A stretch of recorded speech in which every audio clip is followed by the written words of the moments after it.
It happened at 36,000 feet. The sound came first, a violent, metallic crack that split the silence like lightning in the brain. Passengers screamed. Oxygen masks dropped like lifeless vines. In row 14A, a young woman named Emily Hart pressed her face against the window, just in time to see the left engine erupt into fire. Then, the impossible. The fuselage tore apart mid-air. She didn't remember letting go. She didn't remember screaming. But she remembered one thing: the sudden silence as gravity claimed her, her seat still attached, falling fast toward the earth. This is not a movie. This is a real story. And what happened next stunned an entire nation and the world. Denver International Airport, July 14, 2:06 p.m.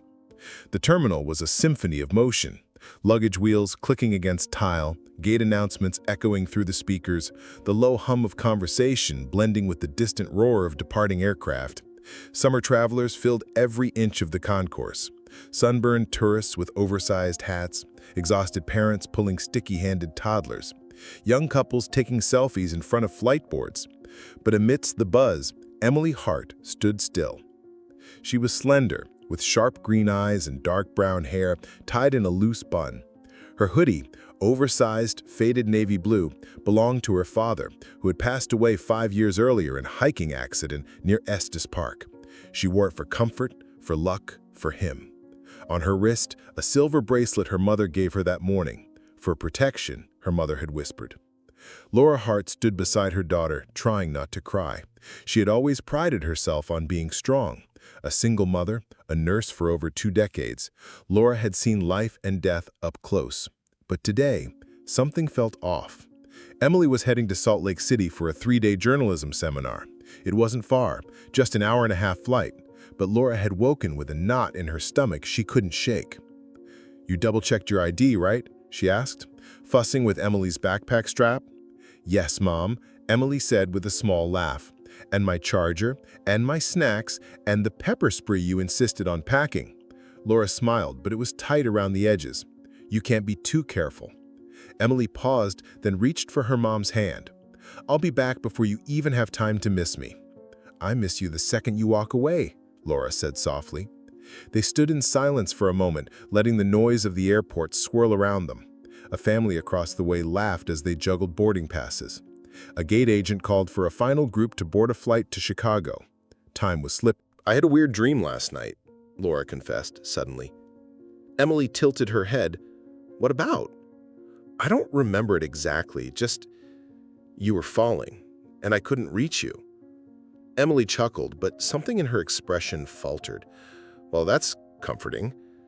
Laura looked into her daughter's eyes. "I don't mean to scare you, it stayed with me. Promise me you'll text me the second you land." "I promise." Laura pulled her in for a hug, stronger than any goodbye they'd shared before. Emily pressed her face into her mother's shoulder, breathing in that familiar scent, lavender lotion and black coffee. She felt 5 years old again, safe, whole. Then came the boarding call. "Final call for Sierra Skies Flight 1970 to Salt Lake City. Please proceed to gate B-17 immediately." Emily pulled back, wiped a tear that threatened to spill, and forced a smile. "Okay, time to be a grown-up journalist." Laura kissed her on the forehead. "You already are." Emily turned toward the gate. Her steps were slow at first, then faster, then gone. Laura stood frozen. A strange chill passed over her arms, even though the air conditioning hummed steadily overhead. Something inside her screamed, but she didn't know what to do with it. She walked to the window and watched the plane taxi to the runway. At 2:37 p.m., Flight 1970 lifted into the bright Colorado sky. Laura waited a moment longer. Then she turned and walked away, unaware that her daughter's plane had just entered history. It would never land. Flight 1970 was scheduled to be a routine journey, Denver to Salt Lake City, 1 hour and 32 minutes in the air.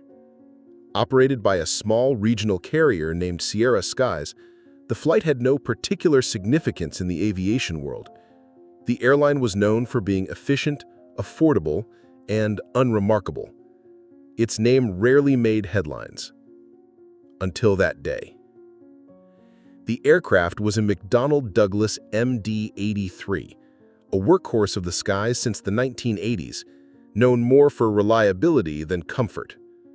That specific aircraft, tail number N892SS, had completed 42,118 flight hours. It had seen mountain storms, desert winds, and lightning strikes. But what it carried that afternoon was far more fragile than steel. Lives, stories, families, and dreams.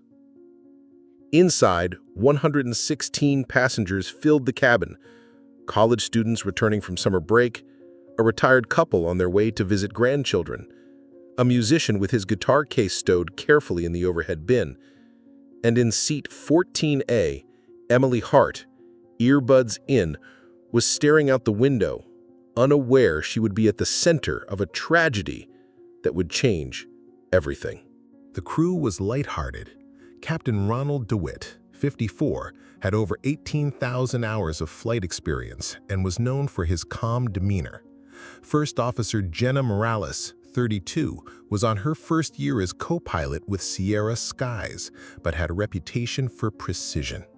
The cabin crew, dressed in the airline's navy and silver uniform, moved through the aisle, checking seatbelts and smiling politely, unaware that their professionalism would soon be tested beyond imagination. At 2:37 p.m., the plane lifted off from runway 34R. It climbed steadily into a brilliant sky, the Rocky Mountains fading beneath a sea of clouds. Passengers relaxed, phones switched to airplane mode, and the flight attendants began their service routine. Emily glanced at the woman next to her, mid-30s, reading a paperback thriller. Across the aisle, a boy no older than 10 giggled as he played with a plastic dinosaur. Emily smiled. This was her comfort zone. Airplanes, movement, transition, a sense of freedom in the in-between. At 3:06 p.m., somewhere over the Uinta Basin, turbulence began. It was light at first, typical mountain air. The captain turned on the seatbelt sign with a reassuring tone over the intercom. But then it escalated. The aircraft jolted, drinks spilled, a baby started crying. Emily felt her stomach drop. Then came the vibration. It started under the left wing, a subtle tremor that grew quickly. The engine's hum deepened, warbled. Emily looked out her window. Something was wrong. The flight attendants tried to stay composed. One picked up the intercom to contact the cockpit. Another rushed toward the galley. In the cockpit, alarms began flashing. A pressure imbalance, left engine temperature spike. Captain DeWitt's hands moved quickly, voice steady. Then came a noise passengers would never forget. A deafening metallic blast. Emily's window lit up orange, and the sky began to tear. Emily Hart had never feared flying. She'd flown countless times since childhood. Her father was a backpacker, her mother a nurse who sometimes traveled for medical missions. Airports, boarding zones, the quiet anticipation before takeoff. These were familiar rhythms to her, comforting, predictable, until now. At 3:08 p.m., 2 minutes after the first signs of turbulence, everything changed. The initial jolts had rattled the passengers, but it was what followed that no one could explain. The left side of the aircraft began to vibrate with a low, growling hum. It wasn't loud at first, just wrong. Wrong in a way that instinct notices before the brain does. Emily, seated at 14A, had removed her earbuds. Her playlist still played faintly from her lap, but she couldn't hear it anymore. She was listening now with every part of her body. The vibrations under her feet, the unnatural pitch of the engine, the sharp intake of breath from the woman next to her. The man across the aisle, mid-40s, suit jacket off, looked up suddenly. "Is it just me, or Before he could finish, the aircraft jolted again, harder. A baby screamed. The overhead bins creaked. The seatbelt light was on, but panic was starting to override discipline. Emily looked out the window. What she saw didn't make sense. The left engine, enormous, gray, a familiar sight just beyond the wing, was glowing, not with light, with heat. The casing shimmered like air above asphalt in July. And there was something else, a rattle. The metal around the engine seemed to tremble, not in rhythm with the aircraft, but against it. She leaned closer. And then, with no warning, a flash. Orange, blinding. The engine burst into flame, a spray of fire and debris shooting backward along the wing. People screamed. Someone shouted fire. The aircraft dipped sharply to the left, then righted itself, only to jerk again. Emily's eyes widened as cracks formed along the engine mount. A voice crackled over the intercom, Captain DeWitt, trying to remain calm. "Ladies and gentlemen, we're experiencing a—" He didn't finish. There was a sound so loud, so alien, that it seemed to tear open the sky. A metallic explosion, followed by the unthinkable. The fuselage split. Emily had no words, no thoughts, just sensation. The tearing wind, the screaming around her, the cold rush of altitude as cabin pressure vanished. Her seat detached, not fully, not yet, but something was giving way. She gripped the armrests. The roof peeled back above row 13. A man 3 rows ahead was gone in an instant, sucked into the void like paper. Oxygen masks fell. Useless now. The last thing Emily saw before her own world turned upside down was the wing folding. Then she felt it. Weightlessness, and the sound of the wind replacing everything else. It was 3:09 p.m. when residents of a quiet ranch town near Meeker, Colorado, looked up and saw something no human should ever witness. The sky was blue, a perfect, cloudless canvas stretching across the wide west. Horses grazed, wind turbines rotated slowly, children played in dusty driveways, and then the roar. First came the boom, so loud, so violent, it shook windows and set off car alarms. Then the echo, bouncing across the valleys like a war cry. What they saw next couldn't be described with logic. The aircraft, Flight 1970, was ripping apart in mid-air. A wing separated completely, spinning violently into the sky like a boomerang. The fuselage had split near the rear cabin. Debris rained down, luggage, cushions, metal panels, and bodies. One local, Jerry Whitmore, a retired firefighter, stood on his porch holding a glass of iced tea. When he saw the tail section descending unnaturally fast, he dropped the glass. "I thought it was a movie stunt," he later told reporters, "but then I saw a shoe fall, just one, and I knew people were dying." From the perspective inside the plane, what was left of it, there was no time to process. Emily Hart was still strapped to her seat. She wasn't alone. 2 rows of seats had broken loose, forming a kind of free-falling raft of twisted metal and limbs. Wind screamed so loudly it drowned out thought. Her ears popped. Her lungs fought for oxygen, her body frozen in shock. The fall was not smooth. Spinning, whipping, flipping. For seconds that stretched like hours, Emily didn't know if she was alive or already dead. Her eyes were open, but her mind refused to believe what they saw. The open sky above, fragments of the plane flying with her, and the earth rushing closer. Somehow, she didn't pass out. That alone would later puzzle experts. At over 30,000 feet, without a mask, in freezing temperatures, most would lose consciousness within seconds. But Emily stayed awake, clutching the seat, her muscles locked with primal terror. Pieces of aircraft burned as they fell. In the air traffic control tower back in Denver, voices overlapped. A blip disappeared from the radar. Controllers tried frantically to hail Flight 1970. No response. Within minutes, the FAA was alerted, rescue protocols initiated. NORAD was notified in case of terrorism. But no one yet knew truly what had happened. The explosion had torn through not just the plane, but reality. Emily Hart's reality had fractured into fragments, literal and mental. The fuselage was gone, the roof had ripped back, the cabin behind her was exposed. She was suspended in a moment that defied time and reason. In the open sky, countless feet above ground, strapped to nothing but a row of seats and her own will to survive.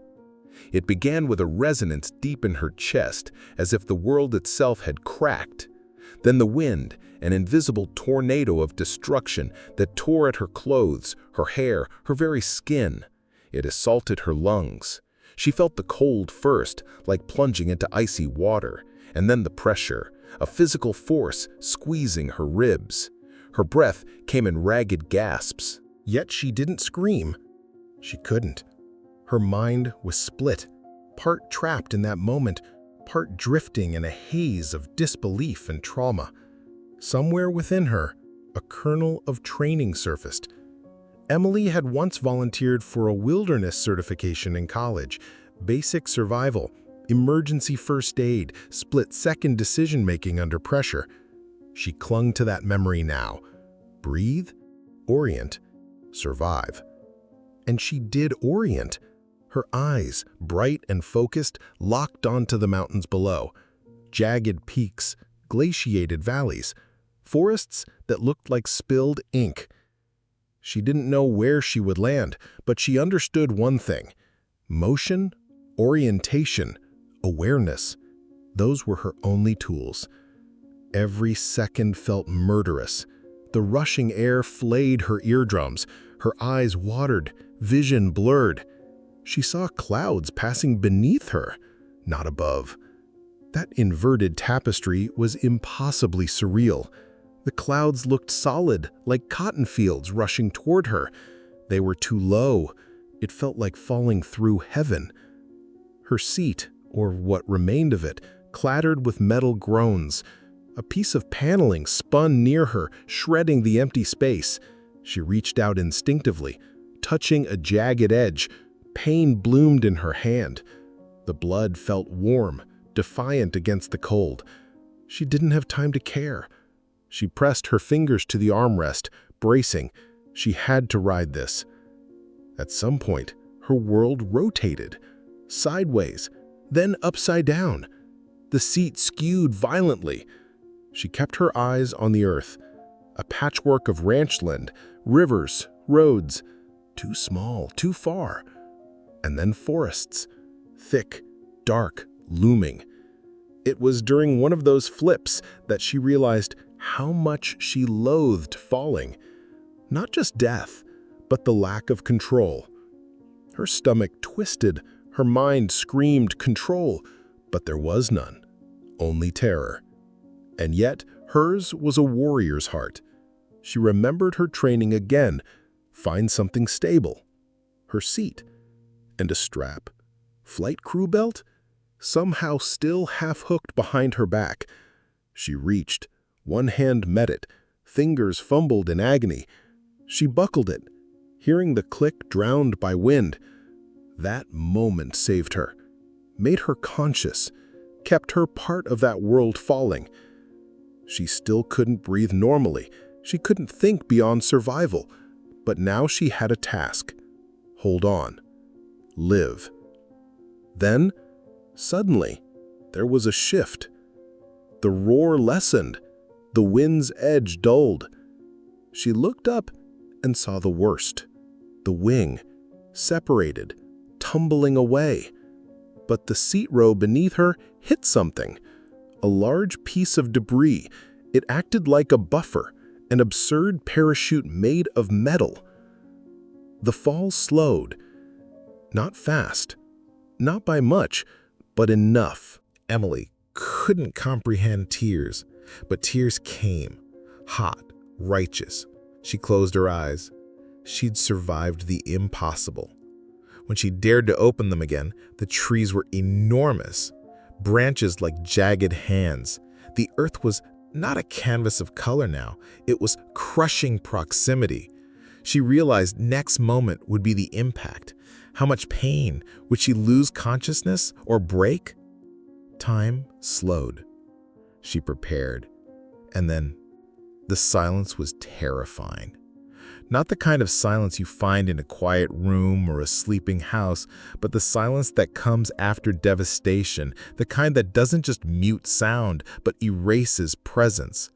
Emily Hart's eyes fluttered open. She was lying sideways, still strapped to the remains of the row of seats. Dirt pressed against her face. For a few seconds, she couldn't move. Her body refused to believe it was still intact. Then came pain. Not sharp, but total. A dense, echoing ache across every inch of her being, like her bones were humming with trauma. Above her, the sky was still blue, peaceful, unbothered. It didn't match what had just happened. She tried to move her fingers. They responded. Then her toes. Then her neck. The panic she had braced for, that she'd be paralyzed or blind or dying, didn't come. She was alive. The wreckage around her was surreal. Torn metal, foam insulation, broken seat arms, something that looked like part of a beverage cart impaled the dirt nearby, a shoe, a child's toy, and wheat. She blinked again. She had landed in a wheat field. Golden stalks surrounded her, bent and scattered by the impact. The earth was soft, recently irrigated. That alone, investigators would later say, may have been the difference between life and death. The softness of the soil absorbed the worst of the fall, along with the angle, along with the absurdly timed detritus she'd collided with. A perfect chaos that had somehow cushioned her. But in the moment, she couldn't process any of that. She was trembling now. A deep and voluntary shaking overtook her. Not fear, shock. Her body coming back into itself. "Help," she whispered, but her voice was barely audible. There was no one. Only the whisper of wind through the wheat field. She looked at her wrist. The bracelet her mother had given her was still there. Bent, but unbroken. That was when the tears came. Real, unstoppable tears. She was 23. She had just fallen from the sky. And she was breathing. Emily pressed her palms into the dirt and tried to sit up. Her muscles screamed, her ribs stabbed, but she managed it. She looked around the field. No smoke, No flames. Just twisted silence.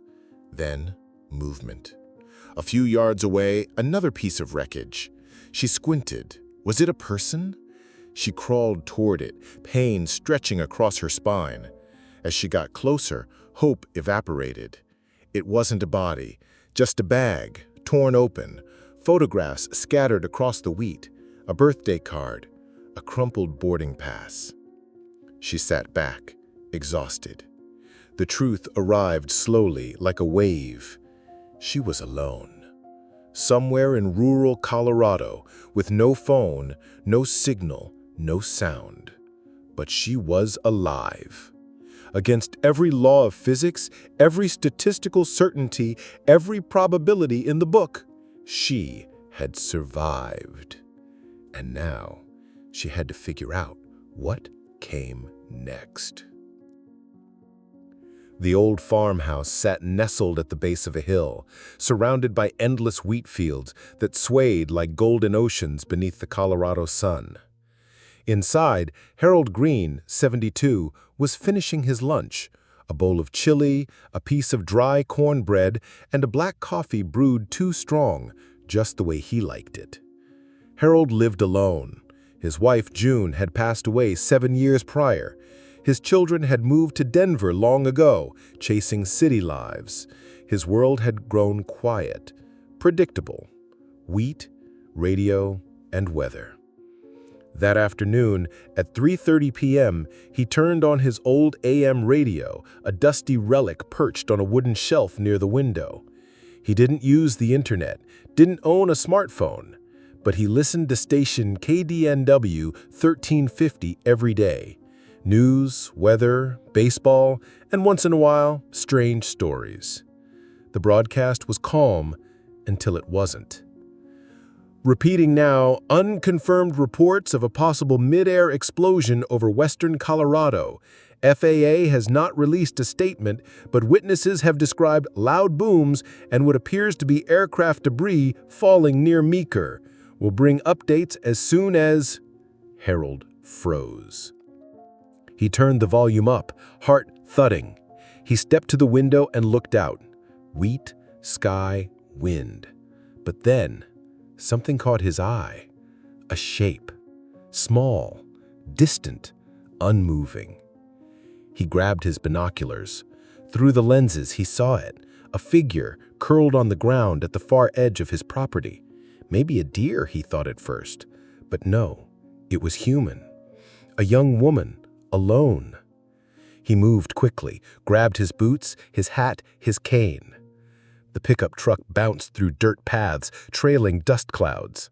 As he neared the edge of the wheat field, his heart pounded harder.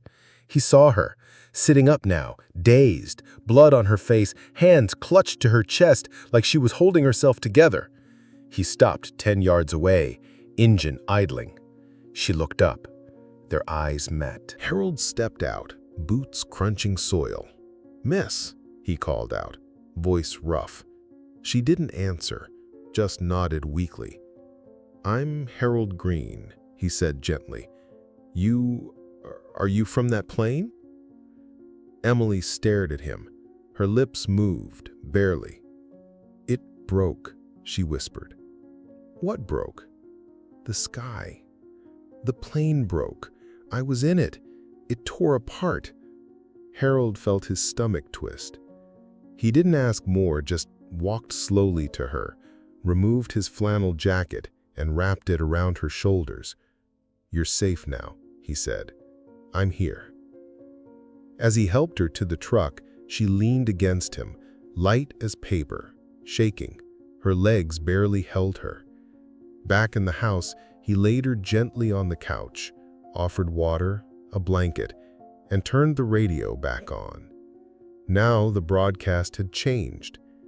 The FAA confirms loss of contact with Flight 1970 en route from Denver to Salt Lake City. Multiple agencies responding to debris reports. No survivors reported. Harold looked at the girl on his couch. Alive. "Guess they spoke too soon," he muttered.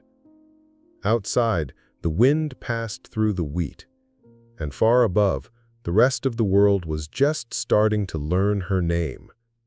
The sun dipped behind the jagged ridgelines of the San Juan Mountains, casting long shadows across the valleys below. It had been nearly 4 hours since Flight 1970 vanished from radar. What had started as an ambiguous loss of contact now carried the heavy certainty of tragedy. At the regional FAA command center in Denver, the atmosphere had changed from protocol to panic. "We've lost altitude confirmation, we've lost communications. This isn't turbulence," said Operations Director James Ellison, pointing at the blinking screen. "We need eyes in the sky, now." By 4:30 p.m., search and rescue teams were mobilizing from every direction. National Guard helicopters from Grand Junction, local sheriff departments from Rio Blanco and Montrose, even private bush pilots offered their help. But the challenge was immense. The San Juan Range is one of the most remote, treacherous regions in Colorado. Its peaks soar beyond 14,000 feet. Its forests are dense and unmarked, and its weather shifts by the hour. Snow in summer isn't unheard of. Fog blankets entire valleys.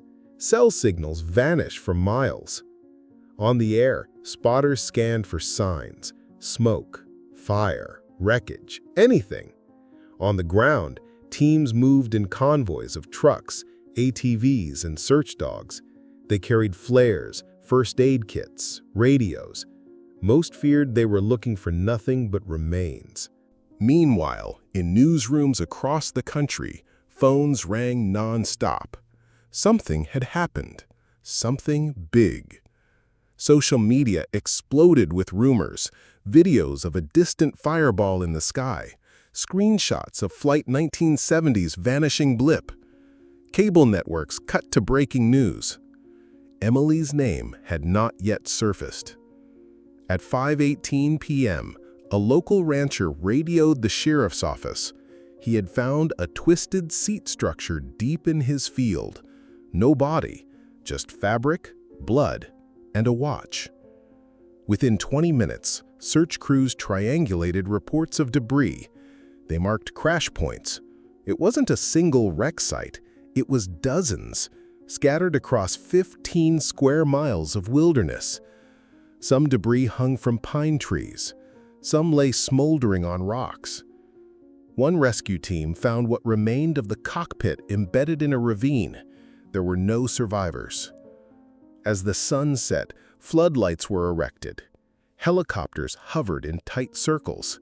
Voices on radios echoed through the darkening forest. Negative signs of life here, moving west. We found seat rows in Quadrant 6, no response. God, there's children. Yet no one found her. Not yet. And then, at 6:42 p.m., a weak, intermittent signal reached the sheriff's base. From a landline. From a farm outside Meeker. A voice. A man's voice. There's a girl here. Says she was on the plane. Says she fell from the sky. For a moment, no one in the room moved. Then the room exploded. They asked him to repeat it. She's hurt, alive, talking. Send coordinates now. Hope, long buried beneath wreckage and fear, ignited. It began with a whisper. At 7:03 p.m., a short bulletin flashed across the screen on local Denver TV station KDNV7. FAA confirms one possible survivor found from Flight 1970 crash. The newsroom had gone still moments earlier when the sheriff's department transmitted coordinates. The dispatcher's voice had cracked. One female, injured, talking, survivor. Within minutes, the news was everywhere. By 7:15 p.m., CNN had cut into its regular programming. By 7:23 p.m., NBC Nightly News aired the breaking update with the headline, "Miracle in Colorado. Woman survives mid-air breakup." America paused. Emily Hart's name hadn't been released yet, but it didn't matter. The country, still trying to make sense of the images flooding social media, was now clinging to one undeniable truth. Someone had survived the impossible. Hashtags exploded. Hashtag Flight 1970. Hashtag Colorado crash. Hashtag she survived.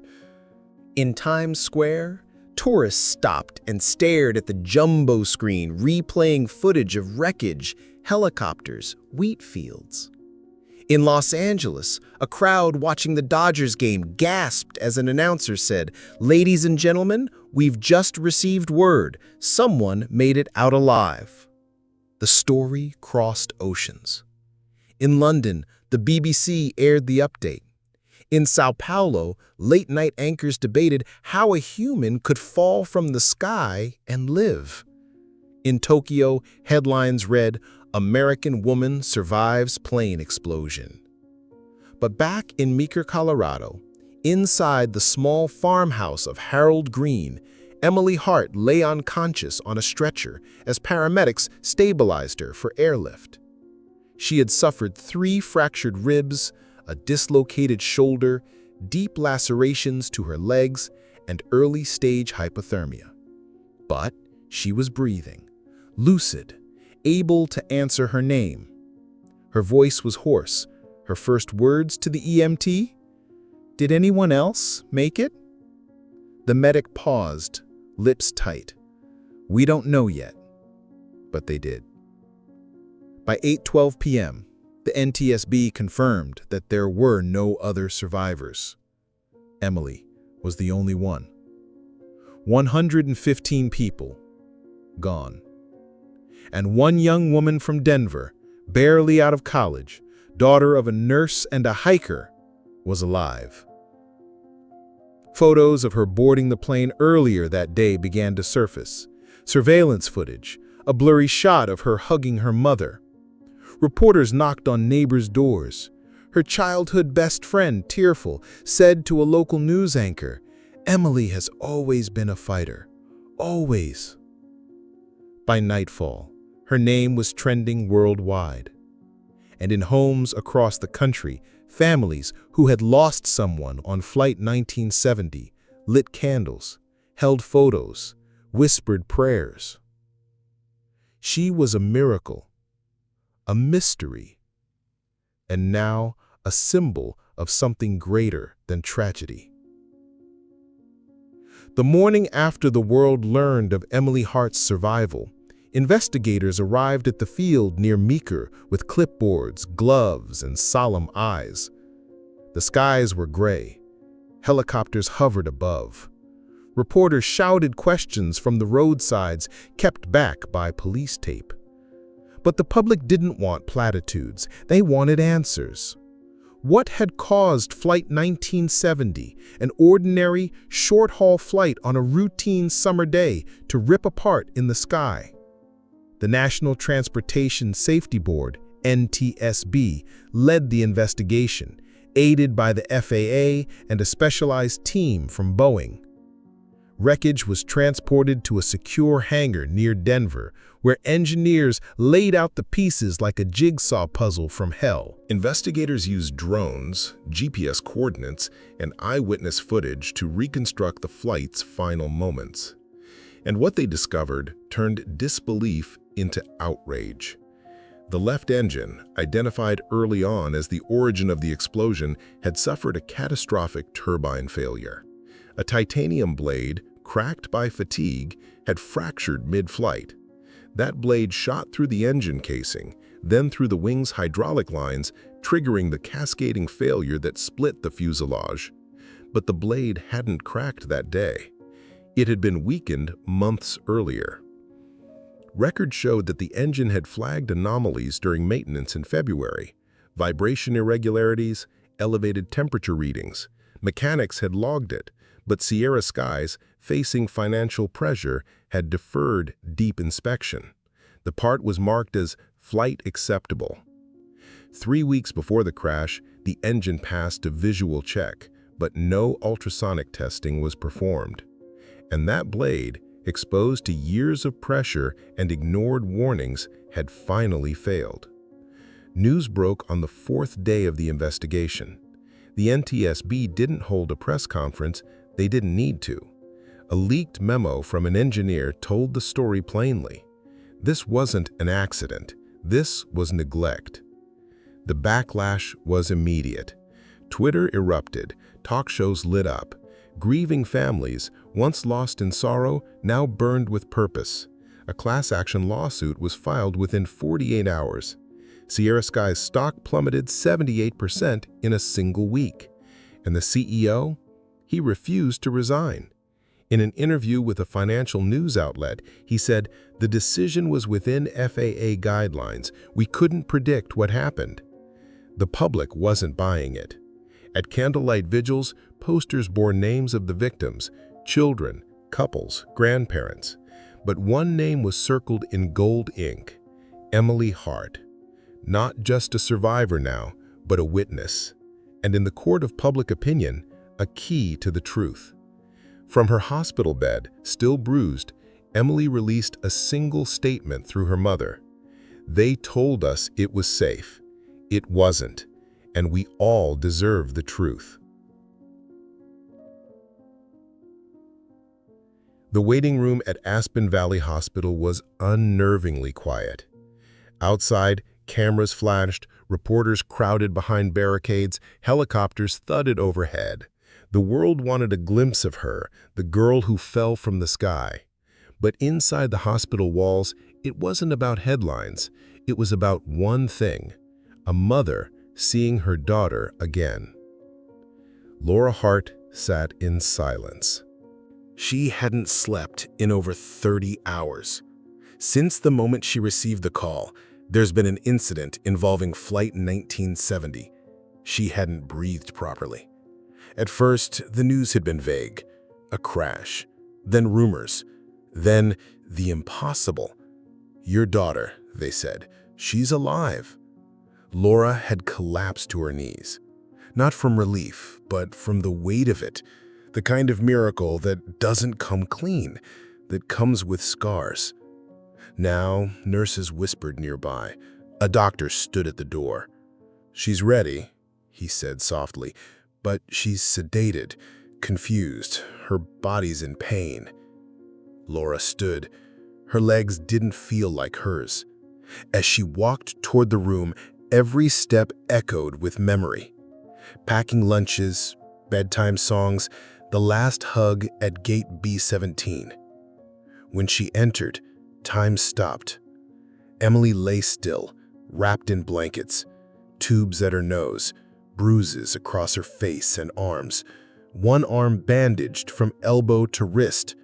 Her lips were cracked, her eyes open, barely. Laura dropped her bag. Her knees hit the floor. "Baby," she whispered, crawling forward. Emily blinked. A tear escaped her eye. "Mom?" Her voice was dry, barely there. Laura grabbed her daughter's hand, pressed it to her cheek. I'm here, sweetheart." She didn't ask about the crash, about the fall, about the nightmare. She just held her. Outside, a CNN crew waited for the first statement. CBS had booked the hospital cafeteria for live coverage. News helicopters hovered like insects. But inside that room, none of it mattered. What mattered was breath, skin, warmth, life. Emily tried to speak. Laura hushed her. "You don't need to explain anything.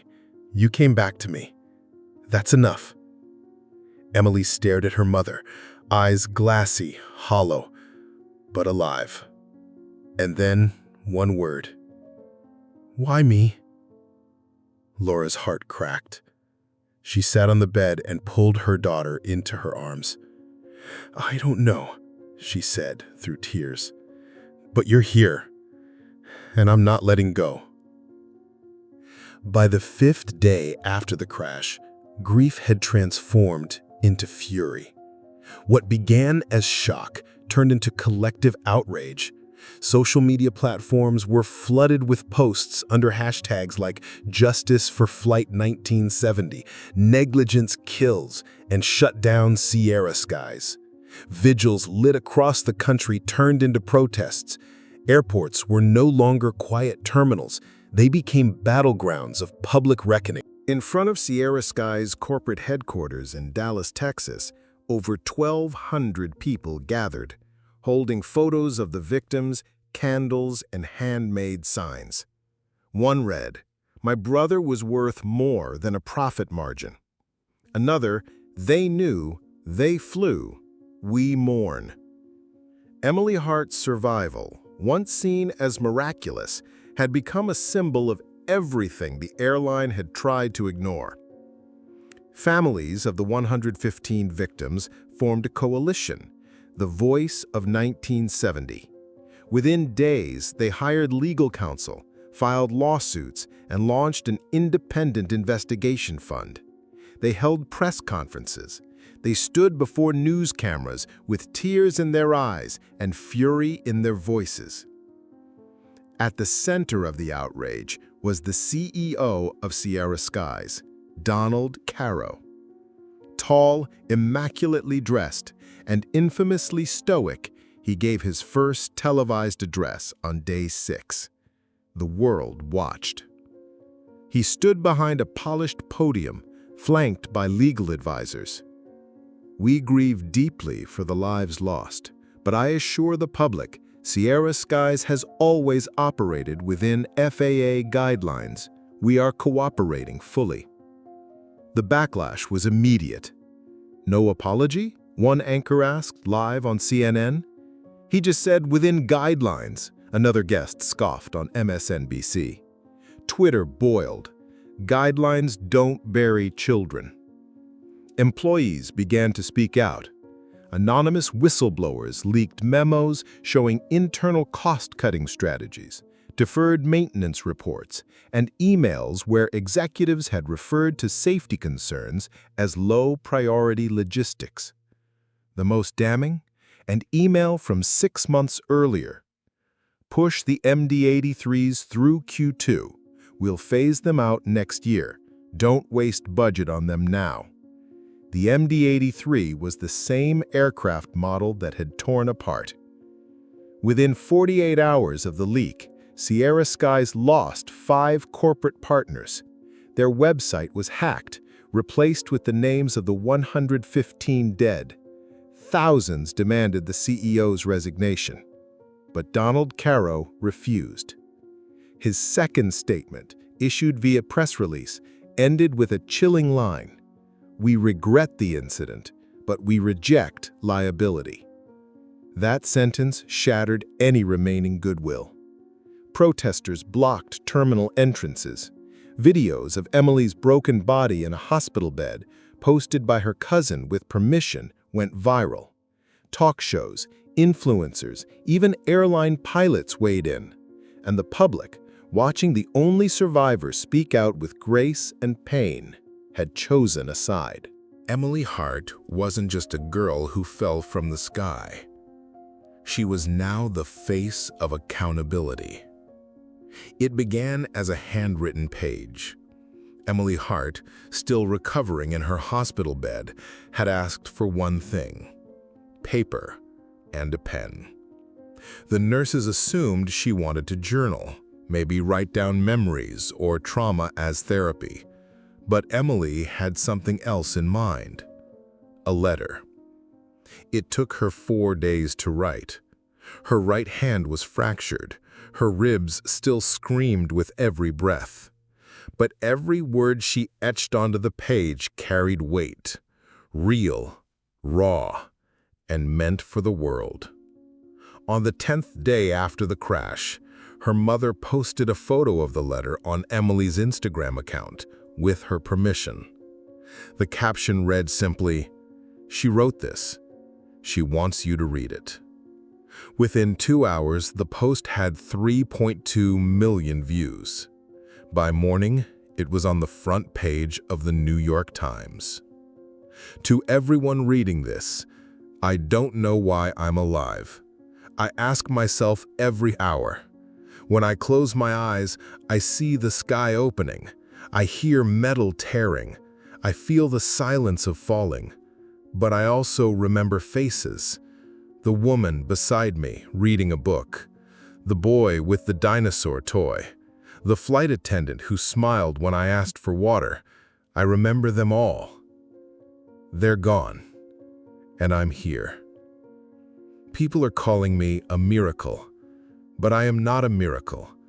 I am the result of choices made far away from that plane by people who thought cutting costs mattered more than saving lives. This letter is not about me. It's for them. For every family that never got to say goodbye. For every empty seat at a dinner table. For every parent who woke up screaming. If you're reading this, I want one thing from you. Don't forget. Don't let them bury this story with apologies and headlines and money. The sky broke open. But I didn't fall to die. I fell to speak. And I won't stop until someone listens. Emily Hart. The letter was read aloud on live television. It was printed and posted on walls in classrooms, churches, and airport terminals. Survivors of other tragedies began writing to Emily. Thousands of letters, emails, and videos flooded her inbox. World leaders commented, celebrities quoted her. But the most powerful response came from those who had lost someone on Flight 1970. One father, who lost his daughter, wrote, "Emily, your words brought her back to me. For a moment, I heard my child's voice again." Thank you. Emily hadn't set out to lead a movement, but with a single page of honesty, she became more than a survivor. She became a voice. 10 years had passed since the sky broke. 10 years since 116 people boarded Flight 1970 and only one came back. On July 14th, a decade after the tragedy, the quiet town of Meeker, Colorado once again became the center of national attention. News vans lined the roads, helicopters hovered gently above the hills, memorial wreaths leaned against stone markers placed near the original debris field. The forest had regrown in parts, but in others, scorched trees still stood, blackened scars in an otherwise healing landscape. A documentary crew from National Geographic had returned to film a special titled "She Fell from the Sky." Cameras followed survivors of grief, not of flight. Parents, siblings, spouses who had lost someone that day. But the most awaited arrival wasn't the cameras. It was Emily Hart. Now 33 years old, Emily lived quietly outside Portland. She had refused dozens of interviews over the years, wrote one book, gave one TED Talk, but mostly she stayed out of the spotlight. Until now. She stepped out of the black SUV in jeans, boots, and a gray jacket. No makeup. Her hair was shorter. Her body carried the softness of healing, but her eyes still held that weight, that edge of someone who had met death and returned with questions unanswered. Dozens of families stood to greet her, and one by one, they embraced her. Some cried, some just held her hand. One woman whispered, "My daughter loved you. She followed your blog before the crash." Emily didn't speak much. She simply listened, nodded, held people as they broke. At the top of the hill, overlooking the valley where the fuselage had torn apart, a new sculpture had been erected. 116 metal birds cast in bronze, taking flight from a cracked fuselage. One bird, painted gold, stood slightly apart. At noon, a bell rang 116 times. The crowd stood in silence. Then, Emily walked alone to the base of the sculpture. She placed one single item, the bracelet her mother gave her the morning of the flight. Bent, scratched, but intact. A camera zoomed in, and the world watched. Later that night, a voiceover closed the documentary. Some stories are about survival, others about memory. Emily Hart's is about both. The sound never left her. Even 10 years later, in the silence of her Portland home, Emily Hart could still hear it, that moment when the engine cracked open, when the fuselage tore like paper, when the sky itself seemed to shatter. It was more than a noise. It was an echo, one that didn't fade but lived inside her, vibrating just beneath her skin, in the spaces between breath and memory. People had moved on. The lawsuits had settled. The airline had collapsed. New companies had risen from its ashes, promising transparency and safety. Airports installed bronze plaques. Memorials were built in Denver, Salt Lake City, and Meeker. Every July 14th, names were read. Bells were rung. But for Emily, moving on never meant forgetting. She still had flashbacks, still reached for invisible seatbelts in her sleep, still woke in sweat, heart racing, lungs empty. But she also had peace, a kind of peace not from escape, but from acceptance. She'd spoken at schools, at grief conferences, at aviation safety panels. But the speech she never gave was the one that echoed in every step. I didn't fall to die. I fell to change something. And maybe I did. She no longer searched for meaning in every second. She learned to sit in the stillness, to accept that some stories don't have clean endings, just the echoes of what they leave behind. Sometimes the echoes teach more than the impact ever could. In her garden, wildflowers bloomed. She didn't plant them. They came naturally, spread by the wind, the rain, the persistence of survival. She watched them sway in the breeze, whispering secrets no one else could hear. Somewhere above, a plane crossed the sky. She looked up. This time, she didn't flinch. She closed her eyes and let the sky whisper back.